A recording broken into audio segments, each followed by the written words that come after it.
Welcome, everyone. Welcome. Sit, relax. Welcome to Make Your Day Richer. I, of course, am your host, Larry King, and my guest is living proof that you can continually invent and reinvent yourself, creating a multifaceted career you could never have imagined. Bonnie Garvin is an award-winning writer, playwright, and author who knows the secret to unlocking creativity, and that's embracing fun and embracing your inner child. She's here to talk about her unique storytelling lab, a 6-week transformation where total strangers, from a UN aid worker to a prominent British actress, have become writers, proving we're all capable of so much more than we think. So get ready for the most fun you'll ever have on Zoom. We're not on Zoom now, but the Story Lab is on Zoom. And if that sounds like a good show to you, click that like button, click that share button, and let's start the show. Make your day richer than it was before. Got some good times knocking upon your front door.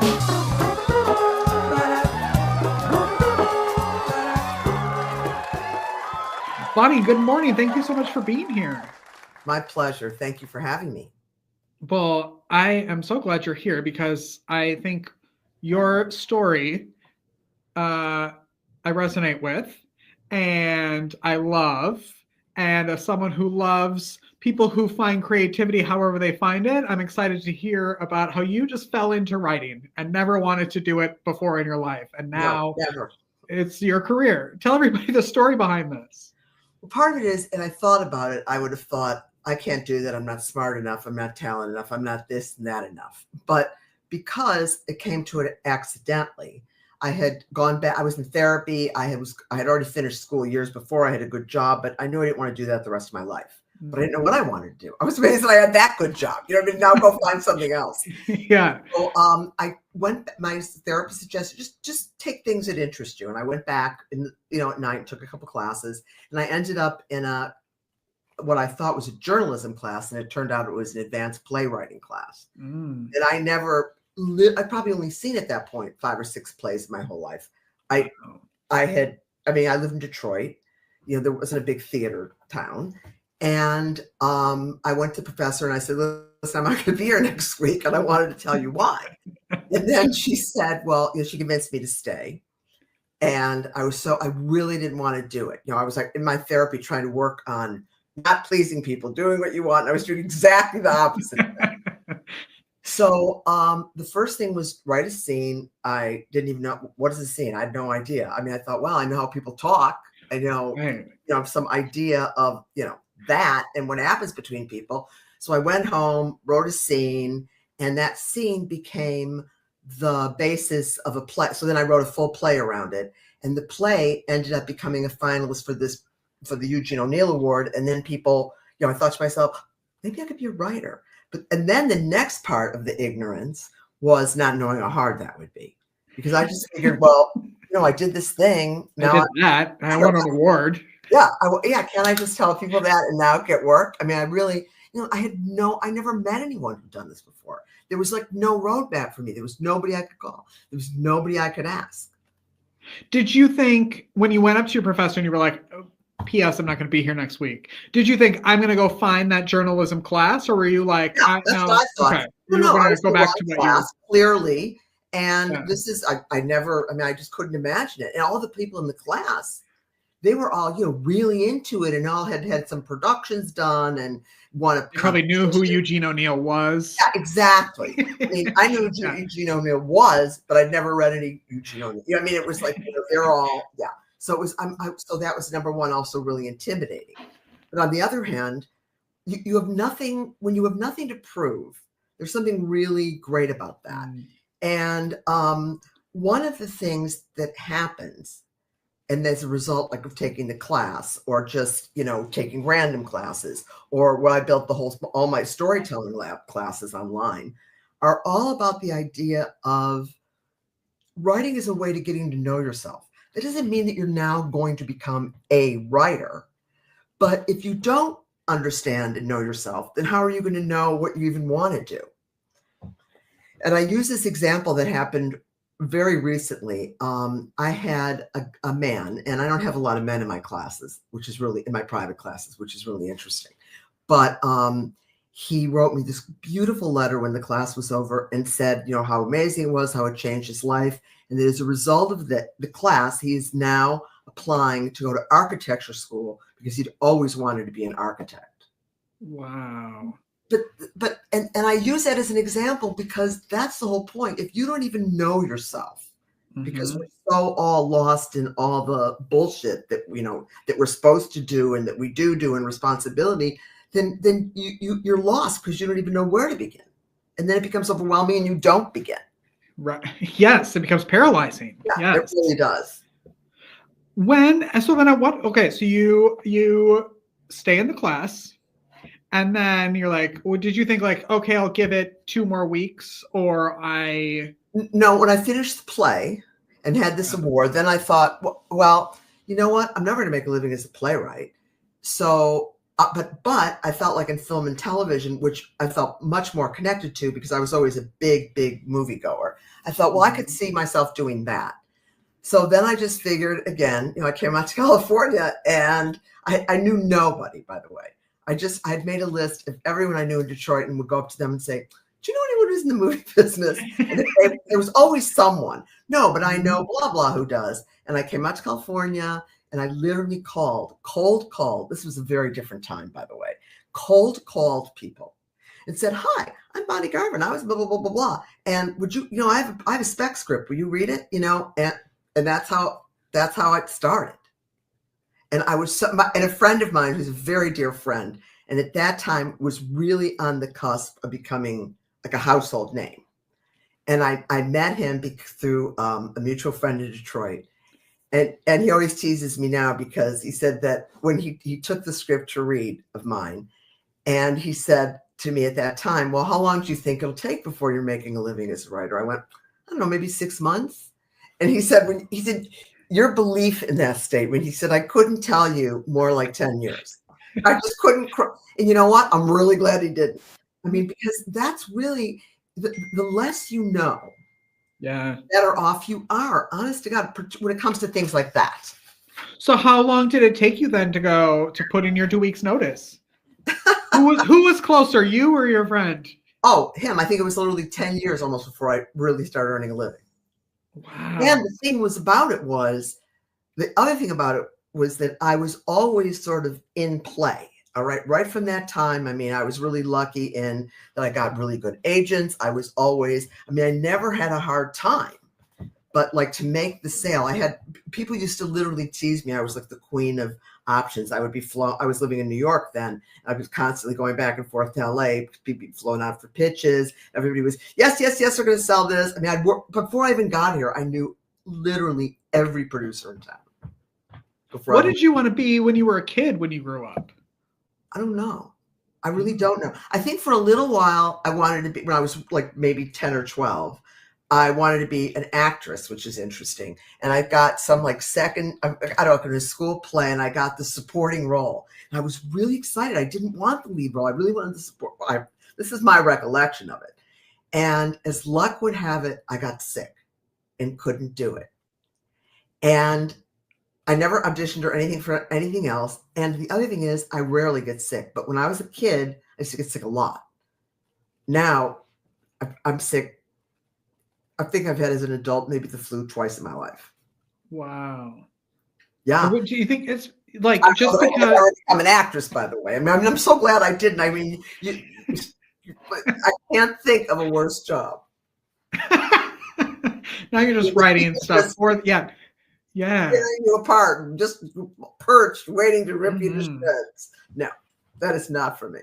Well, so tell everybody what you do for people, and you mentioned your classes. Tell everybody about that. So I created Storytelling Lab, which is an international class on Zoom, and I have a lot of people from all over the world. And I had designed it just to be 6 weeks long because I thought that's how long COVID would be. And I was now locked in the house, and I wanted to like if it was fun for me, it'd be fun for someone else. Yeah. I think that's always true when you're creating something. If you're not enjoying it, why are you going to put it out there and expect other people to enjoy it? Yeah. I learned that at a previous job. Yes. Same thing. Yeah. Right? Exactly. Yeah. So what I decided to do was create this multi faceted class that deals with all types of storytelling, but I teach nothing. I mean, I don't believe that I could teach you any. You're a grown adult. If you're not literate, go back to first grade. I'm not going to teach you anything. So every week you watch or read something, and then there's a prompt that's personalized to you that deals with a different aspect of your voice. So it could be telling a story extemporaneously. It may be creating a dialogue with somebody else. It may be creating a collage and having a story that goes with that. But my favorite assignment is the one that I do at the end of every class, which has been really the most successful, I think, of where people just really blow it all out, which is you do a graphic story. And one of the women from England who's in my class had been trying to had a really successful behind the career as a producer on documentaries. And she'd been trying to write about a very, very sad period of time in her life, dealing with a lot of death. And she tried to write a memoir, couldn't do it. She'd never seen a graphic novel before. The example I gave her, she fell in love with it. She not only wrote a graphic novel, she drew all the illustrations, and it was featured in the Times of London Sunday magazine. Oh my gosh. So, no, I mean, I always tease her. I always say, you are my poster child. But, Yeah. but that's the thing. I mean, people don't try things. You would immediately say, oh, I can't do that. Yeah. And I think in the environment, because of Storytelling Lab, where there's no judgment and you really see people trying things and experimenting, that's the whole idea. And that's why I'm not giving you criticism. I'm not giving you notes. I'm not telling you changing. This should really be in the third person. None of that. It's whatever. And I'm also big on, my rule is to not think. You can't rewrite. I don't want you going back and redoing something. You do it once, the end of it, until you come into class. Because once you do something, particularly if it's writing, if you're acting, it's over, it's too late. But once you're writing, you go, I could do that better. Every day I wake up and think I could do it better than the day before. And that's what begins the thing of, then you go into, now it's not really good enough. And when is it ever done? And all that kind of stuff. So I'm big on allowing your unconscious to do the work. So you said that at first it was supposed to just be 6 weeks. So how often can people sign up, and how do they sign up to do this? So they first go to my website, Storytelling Lab Online. And what I like to do is talk to people first person. I give everybody a 15-minute consult, because I want them to know what they're doing, so they're not expecting someone that they're going to come in, I'm going to give them notes, and why aren't you teaching me this or that? That's just not what this is. My job is to free you up to do whatever that might be. I don't know what you're capable of. You don't even know what you're capable of. So how am I going to learn together? Yeah, right, exactly. Yeah. So, and then I run classes every 6 weeks. I only have 6 people in them. So it really creates a sense of camaraderie and community. And I mean, people have gone on, it's now in its 5th year. I thought it was going to be, like, as I say, a 6-week thing. Now I'm in the 5th year, and people are still, keeping their WhatsApp groups going and meeting when they're in the same city. So it's really, really nice. And then when people didn't want the 6 weeks to be over, so then I did Storytelling Lab Part 2, which is for people who are actually working something and they want to write a novel or they want to write a play. And over the course of 12 weeks, they do that, or get as far as they can go. But then it's really about, how to do that thing. Okay, you want to write a play. What does a play look like? You want to write a novel. Where do you start? That kind of stuff. This is fantastic. I'm so excited about this. You know what? So It's so much fun. There's nothing like it anywhere. I mean, there are one of the things that's astonishing to me. There must be 100,000 writing classes. I mean, I'm not exaggerating. Yeah. all over the world.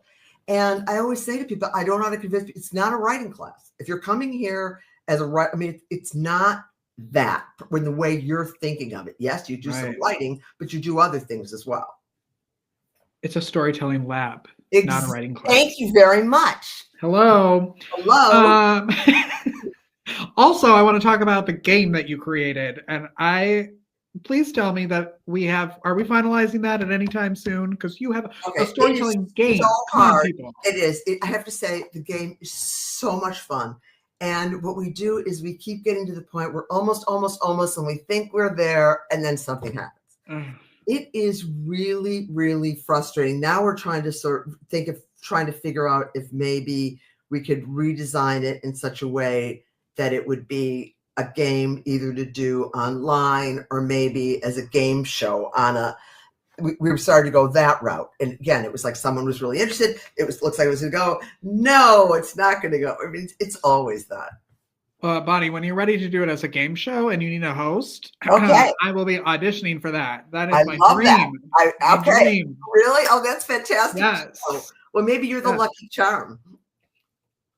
Here we go. We're stamping this. We're dating this, and we're going to see what happens. I love that. What do you love most about your life right now?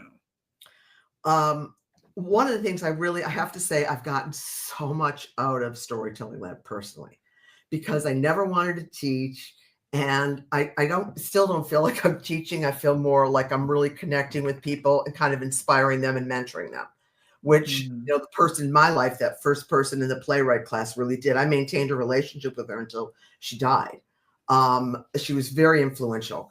And so I really, really love that. And the other thing I really love is sort of really kind of the creative work that I'm doing, both in writing and painting and exploring new things. I mean, this is the thing about getting old. I mean, you don't like sort of the wrinkles and the sagging and all those other things, but it's also very liberating because you feel like, what the hell? I mean, and you're just willing to try anything, so I'm really sort of push that envelope for myself and, and getting, if I have comfort zones left, to try and get out of them. Yeah. Who would you say that the Storytelling Lab is for? Like the type of person who maybe doesn't even know that it's for them yet? Yes, that's a really good question. Thank you for asking it. It's really for the kind of person who feels like they've put in some time, they've been out in the adult world, they see what their current situation is, they see what their future is, and they think, nah, I want to do something, but I don't know what. And it doesn't mean that they're going to change their job. I mean, it's interesting. One of the women I have that I've been working with for 5 years, who's now had novel and had it really advancing. What she didn't come to it with any expectation. And I think that that's a really good thing, that you think, okay, the person that says, I want to light my creative fire. I'm not saying I'm going to make me an actor or writer or anything, but I need to shake things up. I mean, you know what? People do need to shake things up. All of us get so comfortable. So if you take a class like mine, you don't leave it the same way you came in. I mean, that I can see with everybody. I mean, if you go to my website at storytellinglab.online, I have so many testimonials and video testimonials from people about how life-changing it is. And again, it's not because you necessarily become a writer. I have someone else who went back and she was a fashion consultant. Now she's gone back to that, and she has a very successful blog on Substack. So it's not about just one thing. It's connecting yourself or reconnecting yourself to that when you were a kid and you were creative, and all there were possibilities. There were never limits. You didn't say to yourself, oh, I can't do this. Quite the opposite. You really believed you were infallible. So so the people, when you get to a certain point, let's say middle age or around there, it's time to really go, wait a minute. I think that's what COVID did. Is this the rest of my life, just punching in every day? So how do you enrich your life? The other thing is that people really don't make time for themselves, particularly women, because they're also getting, if they have a family and have kids, they're going to be dealing more with that responsibility by and large. So if there's no time for you ever to just do something that you want to do, it doesn't matter what it is. Play the piano, sing a song, go for a walk. I mean, is life just a series of tasks? I mean, you ask yourself, and we all have some control over that. All of us, it's like, I always look at someone like Stephen King. Okay. Stephen King kicks out, like, I don't know, 100, 150 stories a year, just effortlessly. Just, he doesn't, and he still runs errands and still lives a life. Make time. And yet someone that has a whole day off, and they'll say, "What are you doing today?" And they go, "I got to go banking." You know what I mean? It's really, we all have the exact same amount of hours in the day. It really becomes how you want to use them. And you don't want to give your power away to say, I can't do this, blah, blah. No, you can. You can do this. You're in control of your life unless you give it to somebody else. The Storytelling Lab. Great way to make your day richer. Bonnie Garvin, amazing woman, and I want to be her when I grow up. Oh, thank you so much. You're so fun. I hope you come back. I want you to come back when the game comes out, and we'll play it in any version that it's available. So much fun. Yeah, I'm excited. It really kind of speaking my language. You to be a storyteller. What's that? I said it almost forces you to be a storyteller because you got to think of something in that moment. Please come back. Please we need to get this game. Please come back. Of course. Come back anytime. Bonnie Garvin, everyone. We'll take a break and be right back after this. Don't go away. Bye-bye.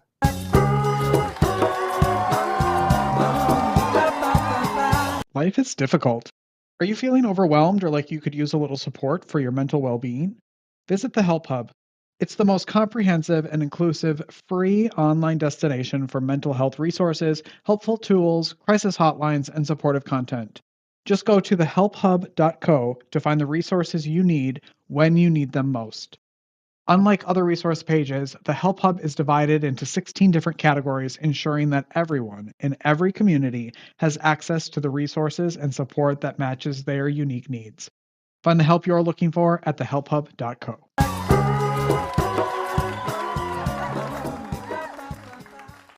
Welcome back, everyone. Go make your day richer. Go make somebody else's day richer. You've made mine by watching this show, and I love you for it. Have a wonderful, wonderful day, everyone, and we'll see you tomorrow. Bye-bye.